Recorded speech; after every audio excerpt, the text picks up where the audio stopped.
So hi everyone, I think we will start once. आज हो सकता है थोड़ा क्राउड कम रहे, दिवाली की सबकी छुट्टियां स्टार्ट हो रही हैं तो बट वी विल सी कैसा रहता है। मैं पहले आपको थोड़ा मार्केट्स का आउटलुक दे देता हूँ जो मुझे दिख रहा है एंड मे बी क्या रीजंस हो सकते हैं कि करेक्शन आ रही है, कहाँ तक करेक्शन जा सकती है। वैसे आज के जो chart of the week video है उसमें भी काफी डिस्कशन किया है निफ्टी के ऊपर, बट एक बार देख लेते हैं उसे and then we will open for Q&A and discussion session. तो हमेशा की तरह फिर उसको कंटिन्यू कर लेंगे। राइट, तो सबसे पहले मैं आपको ना स्क्रीन शेयर कर देता हूँ एक बार ताकि हमें क्लियर हो जाए सब चीजें।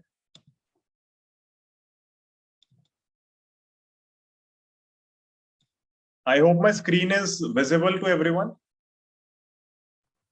Yes, visible. ठीक है, परफेक्ट। सो बेसिकली सर देखिए, इसके अंदर जो आपकी एक अप मूव था उसमें हमें ब्रेकडाउन देखने को मिला है यहाँ पे कहीं पे। एंड ये लाइन कहीं ना कहीं इसने फाइनली जो होल्ड कर रहा था निफ्टी अपना चलते हुए, इसको ब्रेक कर दिया इस जगह पे। आपको ध्यान होगा कि हम टेलीग्राम पे भी बात करते आ रहे थे कि एग्जॉशन बहुत दिख रही है हमें मूव में। एंड वो एग्जॉशन हमें क्यों दिख रही थी, क्योंकि आप देख सकते हैं जो ये जोन था ये छोटी छोटी कैंडल्स बना के ऊपर जा रहा था।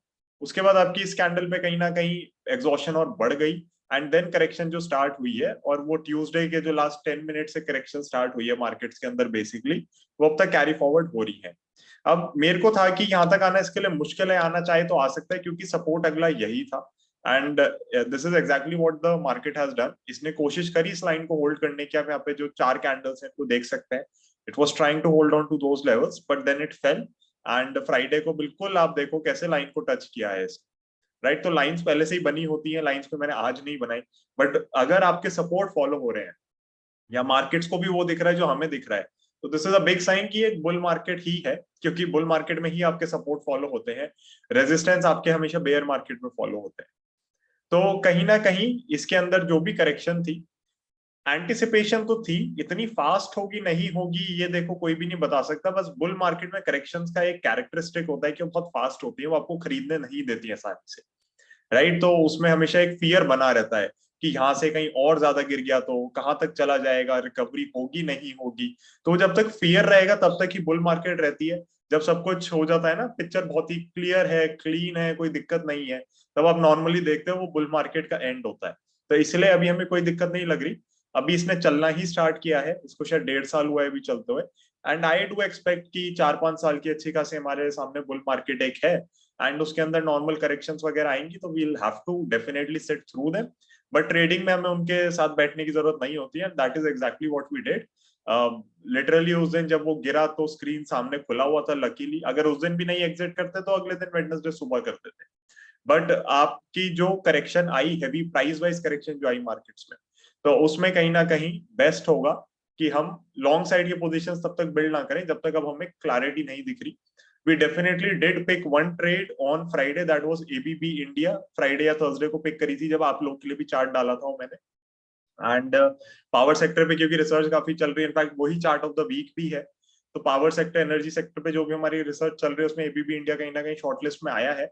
We still haven't decided on the companies exactly कि किसको कितना एलोकेशन देना है, कितनी कंपनीज लेनी है, we still going through it. But the thing is कि कहीं ना कहीं फिर आपको पता होता है कि fundamentally it's a strong company, sound company, तो गिरने की इतनी जगह नहीं है।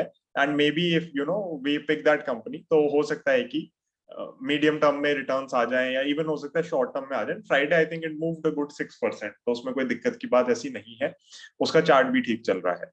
राइट, तो ये तो हो गया निफ्टी का आउटलुक। अब इसके अंदर एक चीज और है जो जिसपे मेरा ध्यान गया रिसेंटली, एंड वो मैंने टेलीग्राम पे भी डाला था, कि ये भी चांसेस हैं कि इस बार ना आईपीओ बहुत सारे आ रहे हैं। काफी सारे इंस्टीट्यूट्स वगैरह को आप देखते हैं, उनको पैसा लगाना कंपलसरी होता है। अगर आप एंकर बुक वगैरह देखोगे तो बहुत सारी कंपनीज ऐसी हैं जो मल्टीपल आईपीओ के एंकर बुक्स में पार्टिसिपेट करती हैं। तो सबके पास कैपिटल है लिमिटेड। तो ये भी मेरे को लग रहा है कि एक रीजन है थोड़ी एक्सेस गिरावट का, कि हो सकता है प्रॉफिट बुकिंग हो रही हो। अब काफी लोग कह सकते हैं कि ऐसा जरूरी नहीं है, बट मेरे को ये इसलिए लग रहा है क्योंकि आप अगर अपना नेचर भी देखें यहाँ पे या फिर मेरा भी देखें, मैंने भी नायका के लिए पोर्टफोलियो में पहले से ही जगह बनाई थी कुछ ना कुछ एग्जिट करके। कैश भी आया था और बट अपनी पोजीशंस भी एग्जिट करी थी क्योंकि पोर्टफोलियो में आपको जगह चाहिए। तो जब इतने सारे आईपीओ आ रहे हैं, स्पेसिफिकली पेटीएम का आईपीओ काफी बड़ा है, तो कहीं ना कहीं मुझे लग रहा है उसकी वजह से भी हो सकता है थोड़ी जो लिक्विडिटी मार्केट्स को इस समय ड्राइव करती है ना, वो ड्राई अप हो रही हो, because markets are waiting for those companies to get listed and may be उनके अंदर पैसा फ्लो होगा एक बार। तो क्योंकि कैपिटल सबकी लिमिटेड है, लिमिटेशन है सबकी कैपिटल की, तो मुझे वही लग रहा है कि एक बार ये 3-4 आईपीओ निकल जाए तो हाई चांसेस है कि एक बड़ी शार्प रिकवरी आती हुई दिखेगी। और क्योंकि इन कंपनीज को अगर लिस्ट होना है, इनमें पैसा तो चाहिए ही चाहिए। आप अगर आईपीओ भी आप अप्लाई करेंगे, मुझे पता है कितने सारे लोग जो सारे आईपीओ अप्लाई करते हैं, तो आपका बहुत ज्यादा पैसा ब्लॉक होगा, राइट। तो कहीं ना कहीं वो सारी चीजें भी मुझे लग रही हैं कि एक बिल्कुल ऐसा जोन बना है इस समय कि सब कुछ प्ले आउट हो रहा है, and that probably is another reason कि ये गिरावट हमारी चलती जा रही है। अगर इसमें यहाँ से रिबाउंड आ जाता है, well and good, next level आपका यहाँ पे है। उसके बाद मेरे ख्याल से तो लेवल नीचे ही है, बट मुझे नहीं लग रहा यहाँ तक आएगा। अगर यहाँ तक आता है तो बहुत ही डीप करेक्शन होगी, बट मुझे बिल्कुल भी नहीं लग रहा कि यहाँ तक आएगा। आई थिंक ये यहीं कहीं पे टिक जाएगा। एंड मुझे तो पूरी उम्मीद थी कि इस जोन में कहीं मे बी ये कंसोलिडेट करने की कोशिश करेगा, बट चलो देखते हैं how things work out with Nifty, and उसी बेसिस पे आगे हम अपनी ट्रेडिंग वगैरह करेंगे। So this is my outlook regarding Nifty.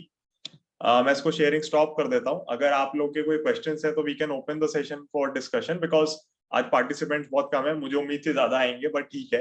तो हमारा भी आई थिंक 40-45 मिनट्स में हो जाएगा, तो we will mind it up.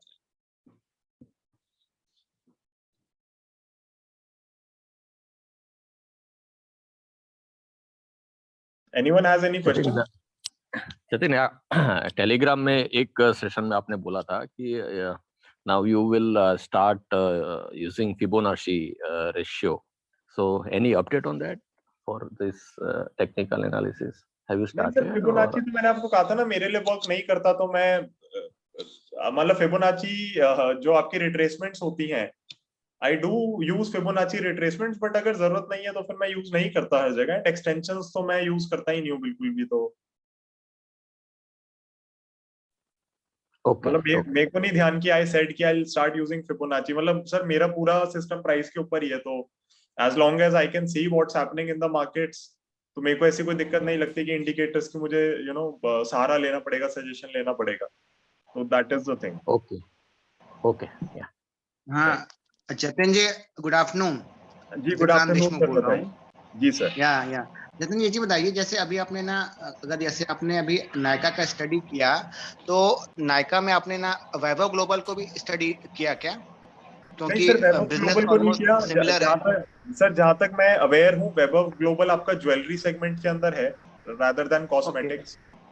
And Vaibhav global पे हमारी कोई फंडामेंटल कवरेज नहीं है। नाइका हमने एक्सटेंसिवली स्टडी किया, बट हमें ना वैल्यूएशन बिल्कुल भी समझ नहीं आ रही है इस समय। एंड इसलिए हम उसके अंदर जो एलोकेशन मैं रखना चाह रहा था नाइका की, वो नहीं कर रहा। आईपीओ में तो हम डेफिनेटली सब्सक्राइब कर रहे हैं, बिकॉज आपका प्रीमियम चल रहा है।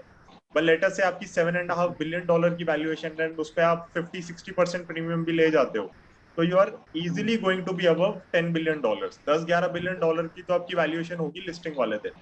तो उस वैल्यूएशन पे मैं नहीं उठाना चाह रहा नायका को। फॉर मी मतलब मेरे को कंपनी में कोई दिक्कत नहीं लगती। I know a lot of my friends who shop regularly from Nykaa, but वही बात है कि हर वैल्यूएशन पे हर चीज नहीं उठा सकते, तो मतलब वैल्यूएशन थोड़ी देखनी पड़ती है। बट वैभव ग्लोबल पे particularly I do not have coverage. Okay okay, thank you. Hi Jatin, hi Parth, how are you? I'm good. So first of all, I want to appreciate you for this podcast thing, क्योंकि I have seen this thing in my thing that ये market for me I'm not even scared. वरना पहले I used to do a lot of stupid things कि भाई निकल जाना है या फिर बहुत कुछ होता है, but I don't know how it was done, but ये psychology is completely changed. I am getting a lot of confidence. So definitely a lot of credit goes to you and your cycle, the podcast. So I really want to appreciate that. And thank you so much. I am really happy कि इतना help कर रहा है, because वही है कि when I get the feedback only then I get to know कि हाँ एक्चुअली लोगों को हेल्प हो रही है, या फिर should I continue with those things और should I change something. I am very happy. Yeah, that's really good. And another thing, my question would be like, I think I was the 6th or the 7th subscriber to your this channel, and starting say I have seen that and whenever some fall is there, you always make sure that उस पे कोई like you don't say कि हाँ मैं पूरा का पूरा sell off कर रहा हूँ. You are like Right. let's wait for 1 or 2 days. But Right.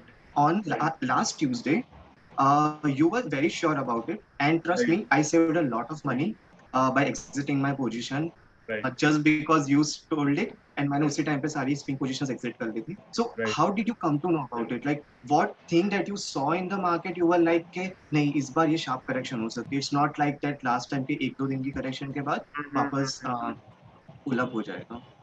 Right. सो पार्थ देखो, मेरे पास कोई ऐसा गोल्डन फॉर्मूला नहीं है उसका. What happens is when you maintain discipline with your trading and with your investing, तो फिर there are certain factors that you start picking up in the market which you know kind of guide you कि ऐसा हो सकता है. तो I will give you 2 or 3 reasons, and वो basically let's see कि आपको कितना उनसे आप एग्री करते हो, कहाँ पे you know we can debate them. तो सबसे पहला रीजन यही था कि मूव के अंदर एग्जॉशन दिख रही थी बहुत ज्यादा. राइट. तो ये आपको जो मेरा स्क्रीन शेयरिंग दिख रहा है, मैं अगर ये एलिप्स हटा दूं यहाँ से, तो आप देख सकते हो यहाँ पे एग्जॉशन थी मूव के अंदर. एंड जो ये एग्जॉशन थी ना, तो वी वर वेरी श्योर कि इस ट्रेंड लाइन तक तो टेस्टिंग होगी वापस. इतना तो हमें था ही कि यहाँ तक तो आएगा ही आएगा, बिकॉज यही ट्रेंड लाइन पकड़ के मार्केट चल रही थी. तो कहीं ना कहीं they tried to revert back to from where they were moving. तो ये हमें बहुत ज्यादा चांसेस लग रहे थे इसके कि ये रिवर्ट करेगा कहीं ना कहीं. सेकेंडली, जब ट्यूसडे को वो मैं उस दिन बता रहा हूँ ना, मैंने 3 o'clock आप लोग के लिए पॉडकास्ट बनाया बिकॉज आई वाजंट एक्सपेक्टिंग कि इतनी बुरी तरह और इतनी जल्दी जाएगा. 3:15 तक I publish that and I send it to you guys. और फिर 3:20 पे मैं देखता हूँ, मेरे को वो मेरे सारे मैसेजेस ट्रिगर होने लग जाते हैं कि स्टॉप लॉस इसमें ट्रिगर हो रहा है, ये 5% गिर गया, 4 गिर गया. तो first of all we were expecting a correction. Secondly, ये करेक्शन बिल्कुल बिना बताए आई. एंड अब देखो सबसे स्ट्रेंज चीज क्या है, मंडे और ट्यूसडे जो भी आपने खरीदा था ना, उसका सेटलमेंट उस बार थर्सडे को ही था. अगर आपको ध्यान हो, वो वाला जो ट्यूसडे था, I think there was some festival, उस चक्कर में सेटलमेंट सारा थर्सडे को ही था. तो आप चाहे मंडे लेते आप चाहे ट्यूसडे लेते, आपको सेटलमेंट थर्सडे मिलता. तो जिसने मंडे लिया वो ट्यूसडे बेच नहीं सकता पोजीशन.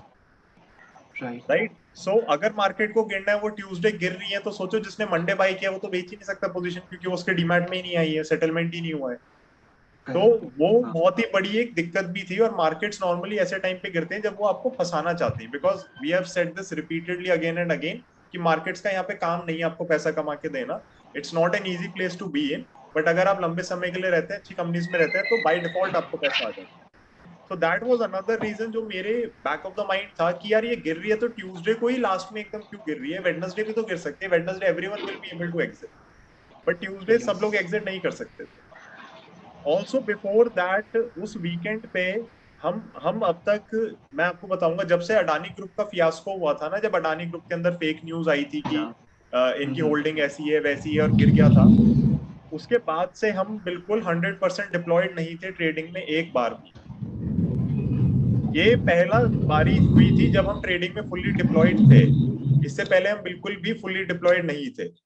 राइट. तो हुआ क्या कि जब हम फुल्ली डिप्लॉय हुए ट्रेडिंग के अंदर, तो मैं वैसे भी बहुत केयरफुल हो जाता हूँ कि मेरे को इतनी ट्रेड्स दिख क्यों रही है, क्योंकि अगेन वही वाली बात आ जाती है कि मार्केट का काम नहीं है आपको इजीली पैसा कमा के देना. तो if I am seeing so many trades and my capital is completely deployed for the first time in a few months, तो I was anyway very very careful. Plus normally आप देखो ना, जब करेक्शन आती है तो वो दिन थोड़ा खराब होता है, गिर रहा होता है, सब कुछ होता है. उस दिन माय पोर्टफोलियो वाज अप 2.7% और something in the morning till the afternoon, और वो 0.7 या 0.5% ऊपर बंद हुआ. तो कितना ज्यादा गेन्स गिव अप किया मार्केट ने. And we had all these warning signs. Psychologically हमें लग रहा था कहीं ना कहीं करेक्शन आएगी. तो वी डिसाइडेड कि यार अगर यहाँ पे मार्केट बाई चांस भी कह रहा है हमसे कि नहीं एग्जिट होना है, तो एक बार हो जाते हैं, बिकॉज अगर ये करेक्शन आई तो ये करेक्शन थोड़ी सिवियर होगी. That is what I felt. Because जहां पे भी आप देखोगे सारी चीजों में लोग फंस रहे थे.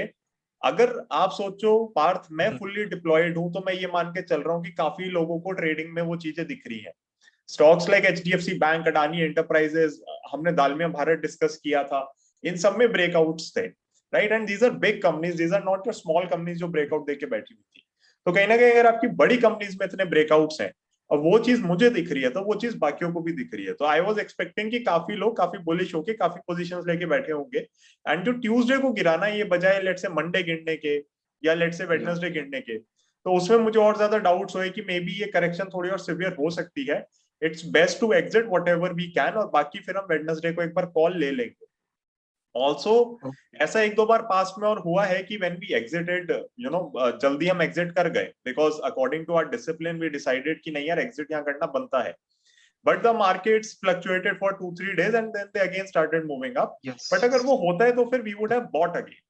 बट अगर हमारी डिसिप्लिन में कहीं पे भी बात आती है कि यहाँ पे हमें बेचना है, तो वहां पे हमें पोजीशंस एग्जिट करनी ही होती है। तो जो लोग मेरे साथ गाइडेंस लेते हैं चार्ट्स में, समझते हैं चार्ट्स कैसे यू नो यूज करने, जो चार्ट एनालिसिस करके जिसको मैं कहता हूँ, तो उसके अंदर भी मैंने सबको ये कहा कि आप एक बार सारी ट्रेड्स एग्जिट कर दो। अभी आप ये मत सोचो कि कौन सा स्टॉक है आपके पास, बिकॉज मार्केट गिरेगी तो सब कुछ ही गिरेगा। Bank Nifty tried its best to support it, काफी अच्छे खड़ा भी रहा, और बैंक निफ्टी के शेयर्स अभी भी कोलैप्स नहीं करे उस हिसाब से, जैसे बहुत शेयर्स में करेक्शन आ गई। A lot of our trades are down 15-20%, जो हमारे पास अगर हाइपोथेटिकली होती पोर्टफोलियो में, जो अब नहीं है, तो हम तो खुद ही देख के हैरान है कि कितनी स्पीड से गिरा है। But again this is a characteristic of a bull market, right? जब वो करेक्शन देता है तो बहुत फास्ट देता है, सिवियर देता है। अगर वो फास्ट करेक्शन नहीं देगा तो फिर वो टाइम वाइज करेक्शन देगा। प्राइस नहीं टूटेगा तो टाइम टूटेगा, कुछ ना कुछ तो देना पड़ेगा, करेक्शन तभी पूरी होगी। And we are also seeing कि अब अर्निंग्स पे बहुत ज्यादा फोकस आ गया है मार्केट्स का। तो सबसे पहले करेक्शन पार्ट हमें कहाँ पे दिखी थी, और ये मैंने आई थिंक डिस्कस भी किया था टेलीग्राम पे, was IT sector, specially large cap IT. जब एक्सेंचर के नंबर्स आए थे तो एक्सेंचर के नंबर्स के बेसिस पे markets started correcting these big IT companies, और जिस दिन टीसीएस के नंबर आए हैं उसके बाद आप देखो कि उसके अंदर कैसी भयानक सी करेक्शन आई। टीसीएस को देखते देखते सारे आपके लार्ज कैप आईटी करेक्शन में जाने लग गए, एंड वी रियलाइज्ड कि इनका काम हो गया, अब ये खड़े होंगे और बहुत बुरी तरह टूटे। एचसीएल टेक जिसका हमने चर्चा इधर उधर करी है, एक दो बार शायद चार्ट ऑफ द वीक में बात करी है, रनर्स अप चार्ट भी रहा है, फंडामेंटली भी मैंने आई थिंक शायद डिस्कस किया है कि लास्ट कुछ मंथ्स में मुझे एक यूनाइटेड स्पिरिट्स बहुत अच्छी लगी पोजीशन उठाने के लिए, एंड एक एचसीएल टेक का मुझे जोन बहुत अच्छा लगा। HCL tech went to 1350, I think अभी 1150 1200 ऐसे कुछ खड़ा है। तो द थिंग इज कि वी रियलाइज्ड की करेक्शन बड़ी सिवियर है इसमें, एंड लार्ज कैप आईटी का काम हो गया। तो कहीं ना कहीं आपकी अगर सेक्टर वाइज करेक्शन दिख रही थी तो फिर हमें थोड़ा डर था कि हमें था कि सिर्फ बैंकिंग ही नहीं चला है, अगर वो बचा ले तो बचा ले, बट अगेन मतलब अगर पूरा ही मार्केट गिरेगा तो कुछ ना कुछ तो जाएगा ही। और आपके पास जो ट्रेड्स होती है नॉर्मली, अगर आप उनमें स्टॉप लॉस नहीं रखें या उसको इतना ध्यान नहीं रखें कि हाँ ये शायद यहाँ से तेजी से जा सकता है, तो आपके सारे प्रॉफिट्स ही खत्म हो जाए। तो that day we sold at 2-3% loss जो भी था, but apart from that we are very happy, क्योंकि काफी हमारा मतलब पैसे बच गए, तो हमें इतना ध्यान नहीं देना पड़ा फिर उसके बाद। एंड अभी भी मैं आपको वही कह रहा हूँ कि हमने एक ही ट्रेड ली है। We tried entering Lal Path labs, but उसमें रिजल्ट्स के बाद फ्लक्चुएशन बहुत बढ़ गई, तो we exited I think with gains of 50 rupees और समथिंग, तो कुछ खास नहीं बचा उसमें। But ABB India we have picked up, and may be let's see how it plays out. अभी ठीक है, काफी ऊपर चला गया है स्टॉप लॉसेस से, तो we are comfortable with it, but थोड़ा अभी भी ज्यादा ही केयरफुल है। एंड अगर लगेगा कि कुछ उठाना है तो उठाएंगे, otherwise we don't mind taking one more week off from the markets. Right. Okay, got it. And one last question would be related to one stock, that is APL Apollo. Not in terms of buy करना चाहिए या नहीं, but in terms of like कि ये थोड़ा सा cyclical business है इसके अंदर, क्योंकि ये steel भी handle करता है। हाँ, तो and it is one of your not largest but one of your largest thing in your yeah, portfolio. I think current valuation it's the second largest. Yeah, right. So what like APL Apollo is there, we have Astral also, we have Prince Pipe also, and Prince Pipe is something which is at a very good valuation, like right. highly valued है, but it is at a good valuation कि future में काफी अच्छा कर सकता है वो. It's a kind of a mid cap, a good mid cap to be hold on. And Prince compared Pipe to has a Supreme good and network as well. आप यहाँ पे आओगे यूपी साइड वगैरह देखोगे तो Prince Pipe का तो बहुत ही Yes. नाम है। Exactly. So I wanted to understand what made you buy APL Apollo, क्योंकि it's having a part of a cyclical business, and it is in your core portfolio with the highest you can say market share in your current valuations. holdings. Yeah, exactly. So yeah, can you explain me that? Right. चलो एक bar chart पे भी चल लेते हैं, उस पर थोड़ा बेटर डिस्कस हो जाएगा। Okay. So APL Apollo tubes is in my portfolio, right? APL Apollo pipes, मैं Apollo pipes नहीं है, Apollo pipes हमने ट्रेड के लिए लिया था, वो डबल होके हमने बेच दिया। APL Apollo tubes is in my core portfolio, and आप देख सकते हो उसमें भी चैनल ब्रेकडाउन आया है, that is fine. APL Apollo tubes we actually started buying, I would say somewhere over here 2019-20 में भी started buying, तो अभी बहुत सस्ता लग रहा है, बट उस समय भी महंगा लगता था जब खरीदना स्टार्ट किया था। एंड एपीएल अपोलो ट्यूब्स हमने क्यों खरीदा, तो मैं आपको ऑनेस्टली कह रहा हूँ, fundamentally it's with Yash, it's not with me. तो it's Yash's job to track it and to tell me कि क्या हो रहा है।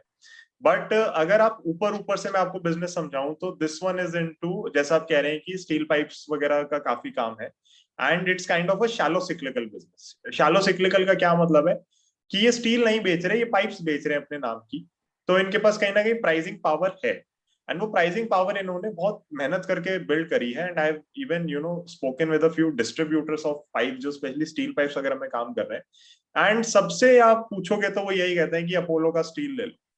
आपको सीढ़ी भी बनवानी है, स्टील की बनवानी है अगर, तो कहेंगे अपोलो की ले लो। जैसे बहुत बार होता है ना, सेकंड फ्लोर से छत पे जाने के लिए, टंकी तक जाने के लिए आप सीढ़ी वीढ़ी लगवाते हो, बहुत बार मैंने देखा है उन सबको रहता है कि आप अपोलो की ले लो। इनफैक्ट मैं जहाँ पे जिम जाता हूँ वहां पे जो स्टील यूज हुआ है उनकी मशीन्स में, तो उन्होंने कस्टम मशीनरी बनवाई है, एंड जो भी हैवी मशीनरी है उनकी सब में स्टील अपोलो का ही है। तो यही कंपनी है जो सबको स्टील व्हील दे रही है। Plus they were able to, I think normally आपकी जो स्टील पाइप्स वगैरह आती थी थोड़ी कर्व बेंड के साथ आती थी, तो दे स्ट्रेटन दोस थिंग्स आउट। इन्होंने कस्टम पाइपिंग आपको देनी स्टार्ट करी, तो अगर आपको बल्क ऑर्डर करना है और आपको लेट से एक पर्टिकुलर साइज चाहिए, दूसरा नहीं चाहिए, तो बाकी लोग कस्टमाइज नहीं करते थे, तो ये भी वो सब करते हैं काम। And their product portfolio is extremely strong. So अगर आप इनके कस्टमर हो या आप इनसे काम कर रहे हो, तो आपके पास कोई ऑप्शन नहीं बचता कि आप किसी और के साथ काम करो, because these guys will give you anything that you want. Also जो आप एस्ट्रल और उनसे कंपेयर कर रहे हैं, तो they are mostly into I think plastic pipes, CPVC Yeah, pipes और CPVC, UPVC pipe, yeah, exactly. PVC pipe जो जिनको हम कहते हैं। तो Correct. वो वाली जो पाइप्स हो गई, और ये जो बिजनेस है वो इनहेरेंटली अलग है। अपोलो पाइप्स का अगर आप बिजनेस कहोगे तो वो plastic pipes and that is comparable, but APL Apollo tubes is inherently different. And असल में बात क्या है कि हमारी मेन बाइंग ना यहाँ नीचे हो रखी है, एवरेजिंग आउट हम करते रहते हैं लगातार, but our main buying happened over here जब हमने 2019 में प्राइमरीली फंडामेंटली बहुत ज्यादा एक्टिवली रिसर्च स्टार्ट करी थी। That is when it came in our filters and that is how we bought it. We understood the business, हमें risk दिख रहे थे, and at that time it wasn't such a big holding, but इसके अंदर जो run up आया है जिस हिसाब से, तो it has become a very very large holding as well. And currently definitely जब भी बाइंग होती है रोटेशनल बेसिस पे, बहुत बार हमें इसकी बाइंग रोकनी पड़ती है बिकॉज इसकी एलोकेशन इतनी ज्यादा है पोर्टफोलियो में। We try to figure that out, but inherently we like this business, we like the management is very aggressive, and मतलब हमें अभी नंबर्स में भी ऐसी कोई दिक्कत नहीं दिख रही कि हम सोचें कि no we need to exit it. तो शैलो सिक्लिकल है डेफिनेटली। एंड मैं बिल्कुल भी नहीं कहूंगा आपसे कि अगर आपके पास एस्ट्रल है तो एस्ट्रल बेच के ये लो, नहीं, जरूरत नहीं है। प्रिंस पाइप्स में मेरी कोई एक्टिव कवरेज नहीं है उस हिसाब से, but I don't think Prince pipes में भी कोई दिक्कत है। अगेन पाइपिंग कंपनी सारी यश हैंडल करता है, तो I don't look at them actively, but businesses पता ही होते हैं कि क्या कर रहे हैं, क्या है एग्जैक्टली।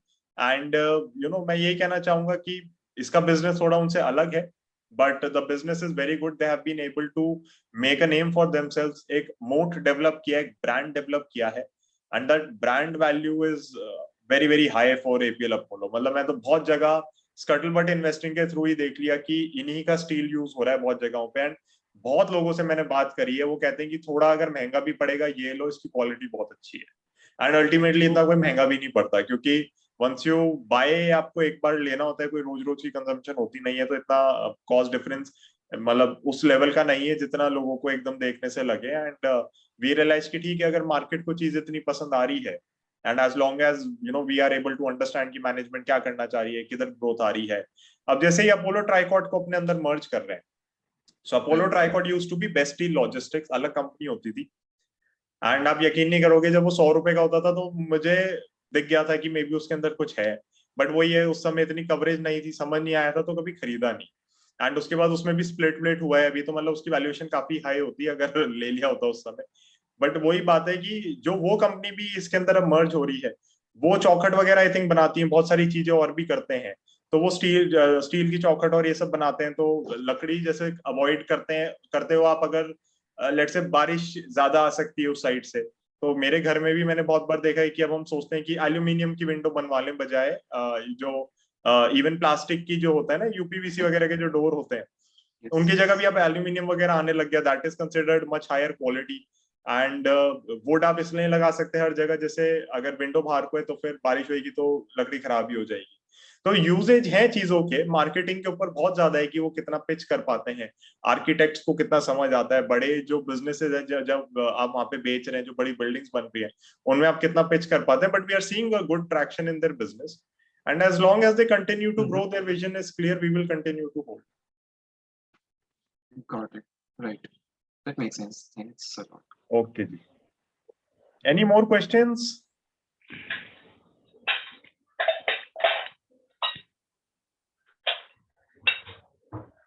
हेलो विनय जी, आपके कोई क्वेश्चन है सर?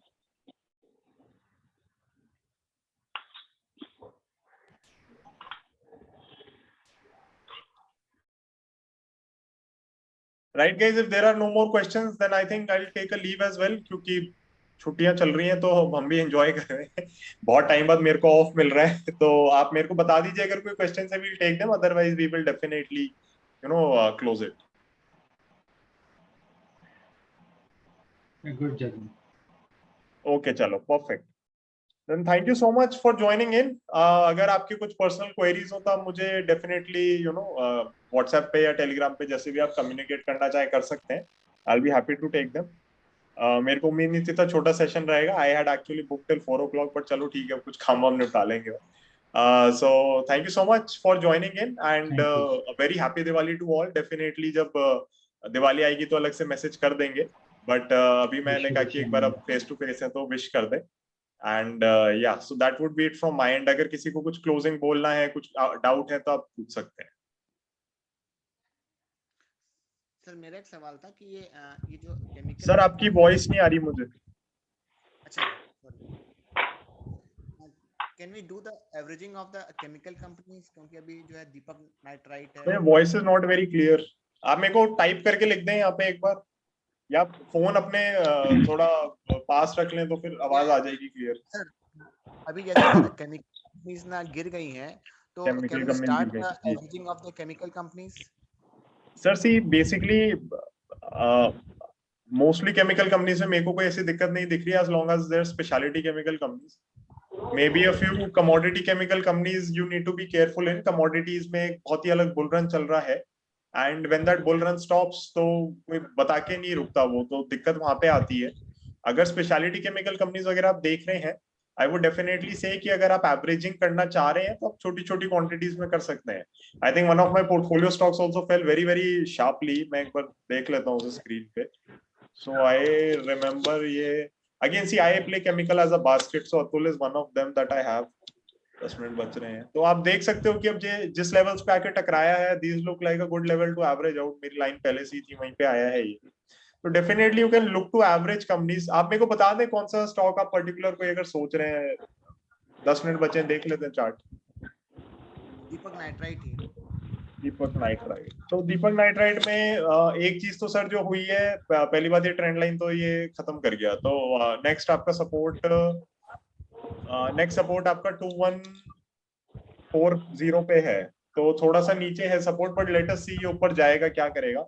दीपक नाइट्राइट में I will be very clear, there are 2-3 things. First of all, it's not a pure speciality chemical company. लोगों को बहुत बड़ी गलतफहमी है ये परफॉर्मेंस केमिकल्स भी बनाता है, कमोडिटी केमिकल्स का भी काम है, स्पेशलिटी केमिकल्स भी है.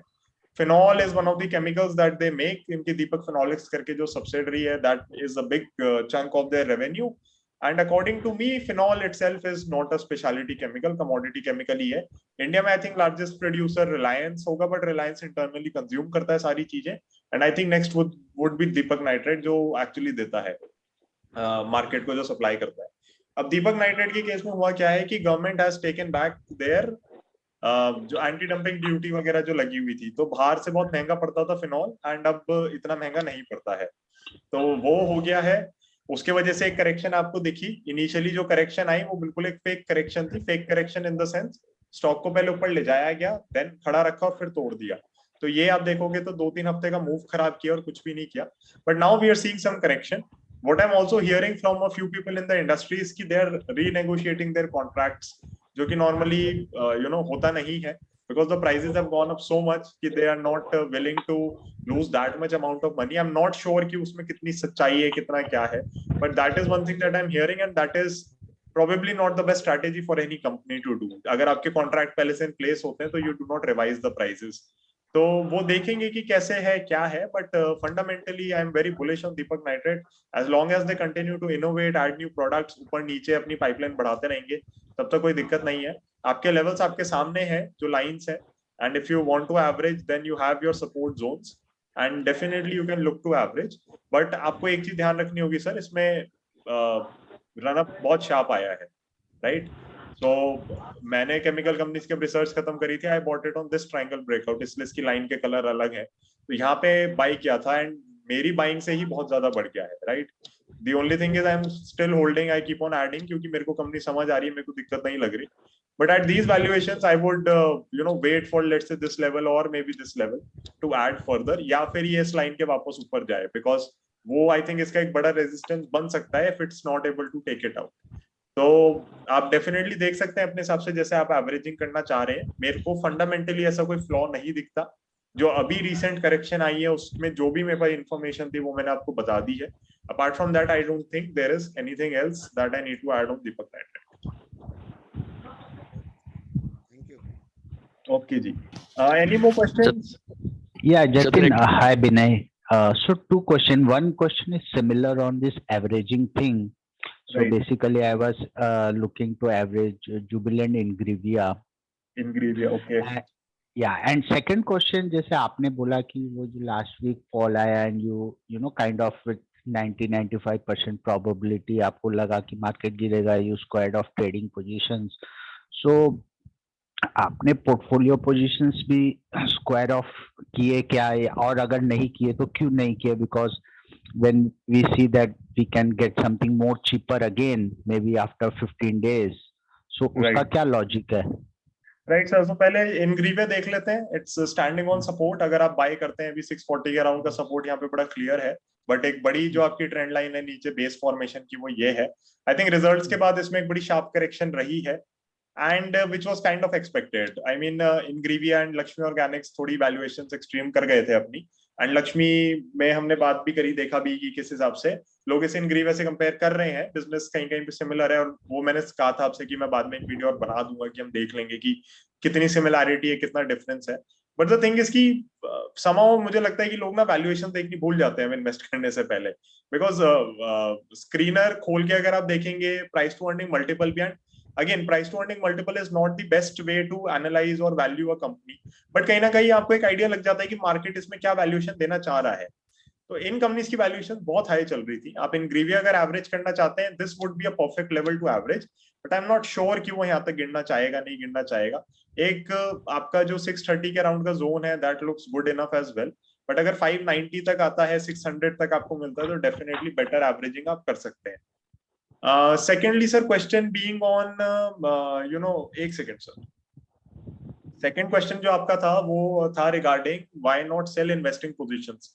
तो सर इन्वेस्टमेंट्स होती हैं, उनमें ट्रेड नहीं करते। तो फर्स्ट रीजन इज दैट कि इन्वेस्टमेंट थीसिस के ऊपर वो बेची जाती है, या उनमें अगर स्टॉप लॉस ट्रिगर हो रहे हैं तो बेची जाती है।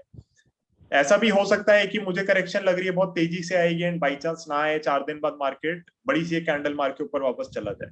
तो बहुत सारे रीजंस हो जाते हैं कि इन्वेस्टमेंट और ट्रेडिंग का डिसिप्लिन अलग मेंटेन करते हैं, इवन डीमैट अकाउंट्स अलग मेंटेन करते हैं। तो अगर मैं इन्वेस्टमेंट पोजीशन लेट से अपनी एग्जिट कर दूंगा, तो एक रीजन ये भी है मेरा ना बेचने का कि मुझे कैपिटल गेन्स भी बहुत देने पड़ेंगे। It makes no sense for me to pay 10% tax on capital gains और 15% tax on shorter term capital gains, अगर वो मेरी इन्वेस्टमेंट पोजीशन है। तो ट्रेडिंग में भी डू नॉट माइंड बी मतलब पहले से माइंड में होता है कि हाँ यार इसमें टैक्स भी जाएगा, ये भी होगा, वो भी होगा। So we do that, and definitely investment में हमारा मेन फोकस ये होता है कि और बाइंग कहाँ पे करेंगे।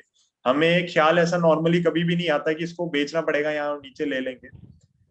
इन्वेस्टमेंट में हम ट्रेडिंग नहीं करते, so that is something that we maintain. And yes, may be आपकी बात बिल्कुल ठीक है कि अगर लग रहा था इतनी गिरावट आएगी तो नीचे जाके ले लेते, बट सर जब गिरावट आ रही होती है आपको ये भी नहीं पता होता कौन कौन गिरेगा, कितना गिरेगा। अब यूनाइटेड स्पिरिट्स की ही बात कर लेते हैं, तो क्योंकि यहाँ पे डिस्कशन हो चुका है, आप सबको पता है, मेरे पास है, हम 700 के अराउंड के साथ बात कर चुके हैं, लाइंस आ रही है पीछे से, आप सब देख ही सकते हैं। अगर मैं से जूम आउट कर दूंगा तो आपको पूरी चार्ट फॉर्मेशन दिखेगी जो मैं आपको शेयर कर चुका हूँ, राइट। एंड ये देखो बिल्कुल गया, नीचे आया, सब कुछ किया इसने अल्टीमेटली, लेकिन इट अगेन वेंट अप। तो गिरते हुए मार्केट में भी ऊपर चला गया और ऑल टाइम हाई पे आ गया अपने नए। तो बहुत बार ऐसा होता है. सो इट्स बेस्ट कि we don't trade in our investing position, वो हमारे लिए बेस्ट रहता है. तो that is something that we maintain, I would say religiously, कि हम वो पंगे नहीं लेते ज्यादा. Okay, thank you. Okay, sir. So I'll take this question from sir on cryptocurrency. So sir, cryptocurrency have repeatedly said, I think यहाँ पे बोला है YouTube पे कि मेरे को inherently cryptocurrencies में कोई value नहीं दिखती. I understand the underlying technology has a lot of value. And अगर इंडिया में लीगल होते definitely I would have bought Bitcoin and Ethereum. But जब तक यहाँ लीगल नहीं है तब तक फिर मैं कुछ कमेंट नहीं करना चाह रहा, बिकॉज यहाँ पे सबसे बड़ी दिक्कत क्या है. Let's say you buy some crypto currencies and they are left with the exchange. अगर वो एक्सचेंज कल को गायब हो गई तो वो क्रिप्टोज लेके आपके फरार हो जाएगी. एंड फॉरेन में बहुत हुआ है, 3-4 एक्सचेंजेस ऐसे गायब हो चुकी हैं एंड बड़ी बड़ी एक्सचेंजेस पे केसेस चल रहे हैं. Even Binance is under, I think, some scrutiny from SEC and your US government. and यहाँ पे जो उनकी सब्सिडरी है वजीर एक्स, उसके ऊपर भी आई थिंक कुछ मनी लॉन्ड्रिंग का आया था बीच में. तो या तो आप कोल्ड स्टोरेज में रखें, आप अपनी हार्ड डिस्क में, पेन ड्राइव में उन्हें स्टोर करके रखें, दैट इज फाइन. बट मेरे को थोड़ी फ्रेंजी ज्यादा लगती है. आई वुड स्ट्रांगली रेकमेंड, अगर आप इन्हें प्ले करना चाह रहे हैं तो why not buy ETFs that are getting listed abroad. तो यूएस मार्केट्स वगैरह में आई थिंक आने शुरू हो गए हैं, अगर नहीं हुए तो हो जाएंगे may be. And then you can buy those ETFs via US markets. वो भी काफी एक सेफ तरीका है, बिकॉज उसको ना, उसमें कोई आपको हेडेक नहीं होगी, because that will be treated as your 2 साल की होल्डिंग के बाद लॉन्ग टर्म कैपिटल गेन लगेगा उस पर 20% का, क्योंकि वो तो ETF आपने बाई कर रखा है, तो उसमें कोई आपको दिक्कत नहीं आएगी. बट यहाँ पे जब टैक्सेशन पे क्लैरिटी नहीं है, मुझे यही नहीं पता मैं इसकी इनकम कैसे डिक्लेयर करूंगा, इसके गेन्स कैसे डिक्लेयर करूंगा. So that is a bit difficult for me to put in big money. छोटा मोटा आप डालना चाह रहे हो तो that is fine, but जब आप कोई भी बड़ी एलोकेशन लेते हैं, जैसे सर अगर USL में मुझे ठीक एलोकेशन लेनी है 5%, 6%, 7%, तो मैं ले सका. क्रिप्टोज में I think it's not very possible. Right guys, so less than 1 minute remaining. I think we will close it now because और कुछ मुझे लग नहीं रहा किसी को questions है. I don't think any new participant has joined in. तो अगर आपके क्वेश्चन आप मुझे बता देना एंड उसको अलग से आंसर कर देंगे. So that would be it. Thank you so much. Happy Diwali to all and I will see you soon. Thanks Jatin. Happy Diwali. Bye bye. Bye bye.